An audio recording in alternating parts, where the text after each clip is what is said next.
Middle east में बढ़ते geopolitical तनाव का असर अब राजस्थान की रसोई तक पहुंच चुका है। वैश्विक हालात के कारण एलपीजी आपूर्ति और इंपोर्ट पर दबाव बढ़ने की आशंका के बीच गैस वितरण व्यवस्था में सख्ती देखने को मिल रही है।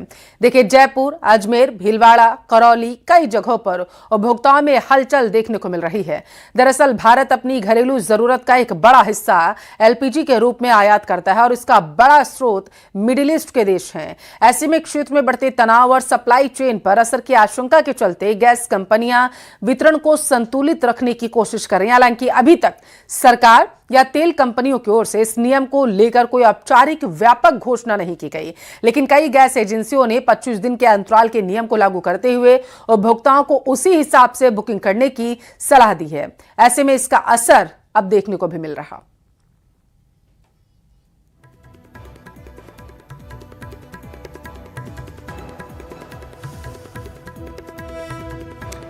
तो ये देखिए, बड़ी खबर आपके टेलीविजन स्क्रीन पर है और मिडिल ईस्ट में जो तनाव इस वक्त व्याप्त हो चुका है और खास करके अगर ईरान इजराइल में हुए कॉन्फ्लिक्ट की बात करें, जो जंग जैसे हालात बने हुए हैं, जो महायुद्ध हो रहा है, उसको लेकर के अब देश में इसका असर भी देखने को मिलने लगा है। हालांकि राहत भरी खबर यह है कि सरकार की तरफ से अभी तक इस पर कोई पुष्टि नहीं की गई है। ज्यादा जानकारी लेंगे संवाददाता जयपुर से लाइव हमारे साथ आसिफ जुड़ चुके हैं। आसिफ, ईरान इजराइल के बीच में जो जंग छिड़ी हुई है उसका असर अब भारत में भी देखने को मिल रहा है और खास करके अब रसोई गैस सिलेंडर पर इसका असर देखने को मिल रहा है। अब कहां मौजूद है, जरा बताइएगा, हालात जयपुर के क्या हैं? देखिए, आपने अब बिल्कुल ठीक कहा था कि ईरान और इजराइल का जो ये संकट है, ये भारत की रसोइयों पर नजर आने लगा है। हजारों किलोमीटर, लाखों किलोमीटर दूर का ये असर अब जो है हमारे रसोई घरों तक पहुंच चुका है। मैं इस समय एक बहुत ही पुराने और मशहूर ढाबे पे खड़ा हूं।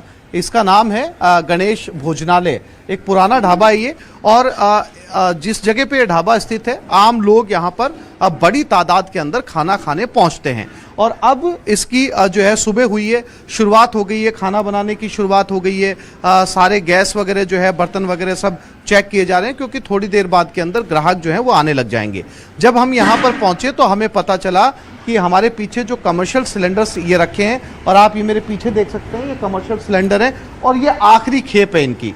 यानी आज जो है ये पूरा जो ढाबा है ये चल पाएगा, और आज के बाद में ये ढाबा जो है बंद, मतलब जब तक दोबारा गैस की सप्लाई नहीं होगी तब तक के लिए बंद होगा। यानी कमर्शियल गैस की जो सप्लाई है उसके ऊपर रोक लगा दी गई है, और जो घरेलू गैस है उसकी सप्लाई को जो है कंटिन्यू करने के लिए कहा गया है। इस ढाबे के संचालक हमारे साथ हैं, उनसे बात करते हैं। क्या नाम है आपका? दीपक कुमावत। दीपक, ये बताइए, बहुत पुराना ढाबा है, बहुत बड़ी तादाद में लोग यहाँ पर खाना खाने पहुँचते हैं। कितने कमर्शियल सिलेंडर आपके पास बचे हैं, कितना स्टॉक बचा है और कब बंद होने की नौबत आ गई है? सर, हमारे पास आज का स्टॉक बचा है, कल का कोई पता नहीं है, और ये आज लास्ट स्टॉक है हमारे पास। आपने बुकिंग करवाई अगली खेप की, तो कितने दिनों का आपको पता चला, कितने दिनों बाद मिलेगा? हमें तो सर 2-3 दिन पहले पता चला है। एजेंसी वालों ने बताया कि सिलेंडर आगे से बंद हो गया, प्लांट बंद हो गया है, तो अब व्यवस्था नहीं बैठ पा रही। तो दीपक, आप क्या वैकल्पिक व्यवस्था करेंगे, क्योंकि आपके पास आज का स्टॉक है, उसके बाद में आपको जो है वो ढाबा कैसे चलाएंगे आप? सर, अभी हम सोच रहे हैं इसके बारे में क्या चलाए, या तो लकड़ी की गुटकों से चलाएं, या लकड़ी चलाए और इंडक्शन चलाए, या फिर इलेक्ट्रिक से कुछ भी कैसे करके चलाना पड़ेगा। यानी सीधे तौर पर आप देख सकते हैं, ये दीपक हैं, संचालक हैं इस गणेश भोजनालय के, और इनका साफ तौर पर कहना है कि अगर आज के स्टॉक से काम चल जाता है तो ये वैकल्पिक रास्तों पर विचार कर सकते हैं। इसके कई तरीके उन्होंने बताए, लकड़ी पर लौटेंगे या फिर जो है वो इलेक्ट्रिक के ऊपर जाएंगे। हालांकि पूरा सेटअप बदलना बड़ा मुश्किल होगा, क्योंकि अकेले इस भोजनालय की तस्वीरें ऐसी नहीं है, बल्कि की भी बात है आसिफ, और समस्या इसलिए भी पैदा हो रही है क्योंकि जो विशेषज्ञ मान रहे हैं वो ये कि युद्ध अभी कोई 1-2 दिन में खत्म होने वाला नहीं है ईरान इजराइल का, क्योंकि यूक्रेन का हमने देखा किस तरीके के हालात अभी भी बने हुए हैं। ऐसे में अगर युद्ध ज्यादा दिन तक चलता है तो समस्या वहां पर पैदा होगी। कोटा को रुक करते हिमांशु हमारे साथ वहां से जुड़े हुए हैं। हिमांशु, चिंता कितनी ज्यादा है कोटा के लोगों को, क्योंकि बताया जा रहा है कि 21 दिन की पहले टाइमलाइन रखी गई थी, अब उसे बढ़ा करके 25 दिन का कर दिया गया है गैस मिलने का। देखिए, घरेलू गैस सिलेंडर को लेकर के जिस तरह का क्राइसिस है वो तो अपनी जगह है ही, लेकिन चूंकि कोटा कोचिंग हब है, देश के कोने कोने से कोचिंग स्टूडेंट कोटा में आते हैं। और सबसे बड़ी बात यह है कि कोटा में हॉस्टल्स के अंदर जब वो रुकते हैं तो हर हॉस्टल के अंदर मैस का संचालन होता है और लगभग हर मैस के अंदर एक सिलेंडर की खपत, कॉमर्शियल सिलेंडर की खपत हर दिन होती है। और फिलहाल जिस तरह से पेट्रोलियम कंपनी के निर्देश के बाद में जो कॉमर्शियल सिलेंडर की बुकिंग बंद की गई है, सप्लाई बंद की गई है, तो कह सकते हैं कि हजारों की तादाद में कॉमर्शियल सिलेंडर की सप्लाई कोटा के अंदर की जाती है।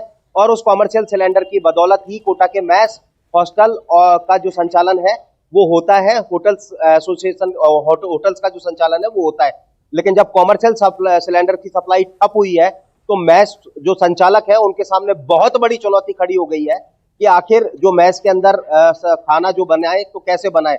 अब वैकल्पिक जो रास्ते हैं वो तलाशे जा रहे हैं, लेकिन सबसे महत्वपूर्ण बात यह है कि जो कॉमर्शियल सिलेंडर 2 दिन 3 दिन पहले तक 1,500 रुपए में मिल रहा था वो अब 2,500 3,000 रुपए ब्लैक तक जो है वो बिक रहा है।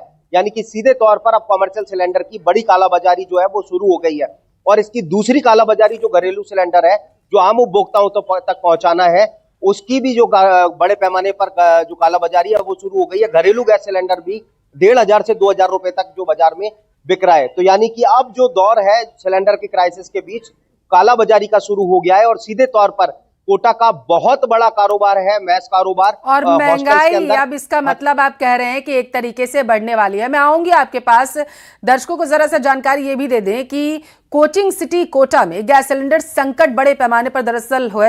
हॉस्टल मेस की बात करें, होटल कारोबार की बात करें, प्रभावित हो रहा है। ईरान और इजराइल युद्ध का असर अब कोटा के कोचिंग कारोबार तक पहुंच चुका है। देश भर से हजारों दरअसल जो कोचिंग छात्र हैं कोटा में कोचिंग करने के लिए आते हैं और उन बच्चों के खाने के लिए हॉस्टल्स में मेस का संचालन किया जाता है। अब जब कॉमर्शियल गैस सिलेंडर की सप्लाई बंद हो गई है, जैसा हमारे संवाददाता बता रहे हैं, तो इसमें सीधा असर कोटा के मेस कारोबार पर भी पड़ सकता है।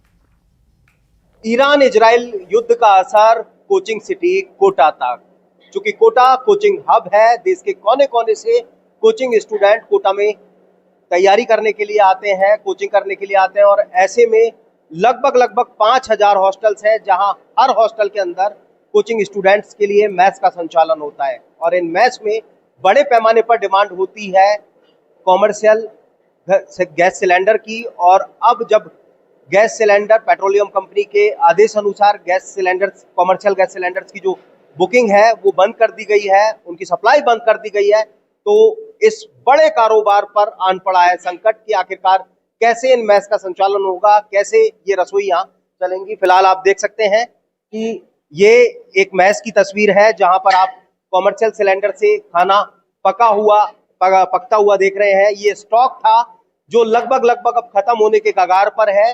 और अब जब ये खत्म होगा तो ये तमाम जो मैस संचालक हैं वो इस बात को लेकर चिंता में डूबे हैं कितना ज्यादा दिक्कत आ रही है आप लोगों को, क्योंकि बड़े पैमाने पर आप मैस का संचालन करते हैं और सैकड़ों बच्चों को हर रोज आप लोगों को खाना खिलाना होता है। तो अब सप्लाई जब ब्रेक हुई है तो कैसे आप लोग मैनेज कर रहे हैं? मैनेज तो इस हिसाब से कर रहे हैं कि जिस सिलेंडर की रेट आज से 5 दिन पहले 1500-1600 रुपए थी, उसकी 2,500 के ऊपर रेट पहुंच चुकी है। और मार्केट में अगर ये स्थिति रही तो इसकी रेट 3,000 भी पहुंच सकती है, 3,500 भी पहुंच सकती है। और ये एक ऐसी चीज है कि इसके बिना खाना नहीं बन सकता। डोमेस्टिक जो घरेलू गैस का सिलेंडर रहता है उसको हम मेस में यूज नहीं कर सकते गवर्नमेंट की गाइडलाइन के अनुसार। तो ये सिलेंडर अगर हमें 2,500 में भी मिलेगा या 3,500 में मिलेगा तो हमें लेना पड़ रहा है। और सप्लाई बंद होने के कारण हमें या तो पड़ोसी हॉस्टल से मैनेज करना पड़ रहा है, या दिन में एक अवेलेबल हो पा रही तो उससे ले रहे हैं, या 2 दिन में एक आ रही तो उससे ले रहे हैं, या कहीं से लिंकलाइजेशन फोन लगा कर मिल रही है तो वहां से हम रात के 9 बजे भी अगर कहीं से फोन आ जाता है कि एक सिलेंडर बच रहा है तो हम रात को 9 बजे। ऐसे हालात तो आपकी गणित बिगाड़ देंगे, आपको घाटे में पहुंचा देंगे। नॉर्मल सी बात है कि वो एक सिलेंडर पे अगर 1,000 से 1,500 रुपए रेट अगर बढ़ती है जो हमारे बजट से आउट ऑफ। डिमांड कितनी है जितना ओवरऑल आप मैच चलाते हैं, कितना हर दिन कितने की डिमांड होगी? भाई हर दिन अगर मिनिमम जैसे अगर 50 बच्चों का एवरेज अपन एक हॉस्टल में खाना बन रहा है तो एक कॉमर्शियल सिलेंडर एक दिन में खत्म हो जाता है। लगभग 3 से 4 सिलेंडर की हर रोज डिमांड होती है। दूसरा विकल्प है आप लोगों के पास में कि भाई वो तंदूर वगैरह या वो निकाल रहे हैं आप लोग? हम कोशिश कर रहे हैं कि तंदूर लगा रहे हैं। हम कोशिश कर रहे हैं कि एक ऐसी बट्टी बनाए जिसमें अपन लकड़ियाँ वकड़ियाँ लेके उसे आग जला के हम रोटी बना सके, सब्जी बना सके, क्योंकि ये तो क्या बहुत महंगा पड़ रहा है हमारे। हिमांशु मित्तल, न्यूज़ 18 कोटा। हुए हैं उनका रुख करेंगे, उसके बाद आसिफ मैं आपके पास आऊंगी। अशोक, बेहद ही हालात अब हाथ से निकलते हुए नजर आ रहे हैं। पहले देखिए जिस तरीके से वैश्विक स्तर पर युद्ध की स्थिति बनी हुई थी अलग अलग देशों में, उसका असर जो है आम नागरिक को पता ही नहीं चल रहा था कि कितना होने वाला है। लेकिन जब धरातल पर खबरें निकलकर सामने आ रही हैं कि पेट्रोल महंगा होगा, डीजल महंगा होगा, गैस सिलेंडर महंगा होगा, तब टेंशन आई है इन लोगों को। जी बिल्कुल, ये वैश्विक स्थिति का जो मामला था, उसके बाद अब जो है ग्राउंड जीरो पर भी यह पर स्थिति जो है वो खराब होने लगी है। और अब जो है, क्योंकि पहले तो घरेलू सिलेंडर जो है उसको महंगा किया गया, 60 रुपए उसको महंगा किया, और अब जो है कॉमर्शियल सिलेंडर को जो बुकिंग है उसको लेना बंद कर दिया गया है, जिसके कारण जो अव्यवस्थाएं हैं वो लगातार चल रही है। जो है लोगों को जानकारी नहीं है, और कई जो लोग हैं वो जो पुराने अपने खाली सिलेंडर है उनको भराने के लिए भी पहुंच रहे हैं। हालांकि अभी सुबह का समय है, 10 बजे कई एजेंसियां वो खुलती है और लोग जो है सुबह सुबह पहुंचते हैं। इंतजार जो है यहाँ पर कुछ लोग कर रहे हैं, कुछ लोग कि भाई यहाँ पर जो है बुकिंग दी जाए और बुकिंग के बाद उनको जो है गैस के सिलेंडर मिले। ये स्थिति अगर कल की बात करें तो दोपहर होते होते यहाँ पर जो है लंबी लाइनें लग जाती है। लाइनों में काफी समस्या जो है वो उत्पन्न होती है। सिलेंडर हालांकि यहाँ पर ट्रक भरा हुआ है, अभी तक जो है ये जो अलग अलग डिस्ट्रीब्यूशन है वो यहाँ पर जो है इन टेम्पो के माध्यम से दिया जाता है। लेकिन फिलहाल अभी तक इस तरह की कोई जानकारी नहीं मिल पा रही कि डिस्ट्रीब्यूशन दिया जा रहा है या नहीं दिया जा रहा। लोग यहाँ बैठे हैं, उनसे बातचीत करते हैं। किस तरह की समस्या आ रही है? गैस सिलेंडर मिल रही है टाइम पर? हाँ मिल रही है साहब, ये सिलेंडर तो मिल रही है, जब आए जब मिल जाती है। आए नहीं कोई अभी तक? अभी तक तो नहीं आए हैं।